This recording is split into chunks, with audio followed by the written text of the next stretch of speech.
அப்போ சின்ன மனக்கசப்பு ஏற்படும். கண்டிப்பாக இந்த மாதிரி நிறைய பேர் வெளில வருவாங்க.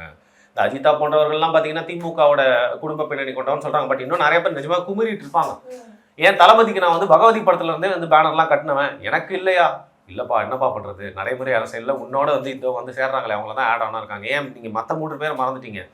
சத்யான்னு சொல்லிட்டு பாஜக ஆதரவாளர் இருக்கக்கூடிய ஒரு வழக்கறிஞர், அப்புறம் வந்து சாட்டை துரைமுருகனை திட்டி பேசுறதுக்காகவே முகில்னு ஒருத்தர் வீரப்பன் கதை சொல்கிறவர், அவர் நம்ம நடுநிலை ஊடகவியலாளர்னு சொல்லிட்டு இன்னைக்கு தாவேக்காக்கு வந்து ரொம்ப நாளாக தாவேக்காக்கு தான் பேசிட்டு இருக்காரு. இன்னைக்கு போய் சேர்ந்திருக்க ஃபெலிக்ஸ், இவங்க எல்லாருக்குமே வந்து பார்த்தீங்கன்னா இந்த கட்சிக்கு வந்தால் நம்மளுக்கு என்ன கிடைக்குது அப்படின்ற ஒரு ரீசனுக்காக தானே வந்திருக்காங்க. அப்படி வர்றப்போ வந்து அவங்களுக்கு வந்து சில பதவிகள் கொடுக்குறப்போ நம்ம ரசிகர்கள் ரொம்ப காலகாலமாக விஜய் ரசிகர்களாக இருந்தவங்களுக்கு சில தியாகங்கள் செஞ்சு தான் ஆகும். அதில் மனக்கசப்பு ஏற்படும். அதை எப்படி வந்து உள்கட்டமைப்பை இவ்வளோ நாள் கையில் பிடிச்சி வச்சிருந்தா புஷி ஆனந்த் வந்து சரி பண்ணி மெயின்டைன் பண்ணி கொண்டு போகிறாரு அப்படிங்கிறத வந்து பார்க்கணும். ஏன்னா ஆனால் ரொம்ப கட்டவிழ்த்து இன்னும் விடப்படல, இன்னும் நிறைய பேர் குமுறிட்டு இருக்காங்க. இது எப்படி எங்கே வந்து முடியும்னு பார்த்தீங்கன்னா, தேர்தல் நெருங்க வேட்பாளர் பல பேரே வந்து காசை வாங்கிட்டு கைமாறி போகலாம்.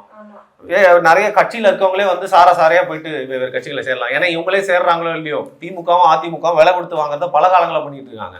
ஸோ அப்படி ஒரு ஆட்டத்தை கண்டு விஜய் வந்து பார்த்தீங்கன்னா கொஞ்சம் ஆடி பார்ப்பாங்க. ஸோ இது இப்போ தான் வந்து ஸ்டார்ட் ஆயிருக்கு. இன்னும் நிறைய விஷயங்கள் இது மாதிரி நீங்கள் வந்து பார்ப்பீங்க.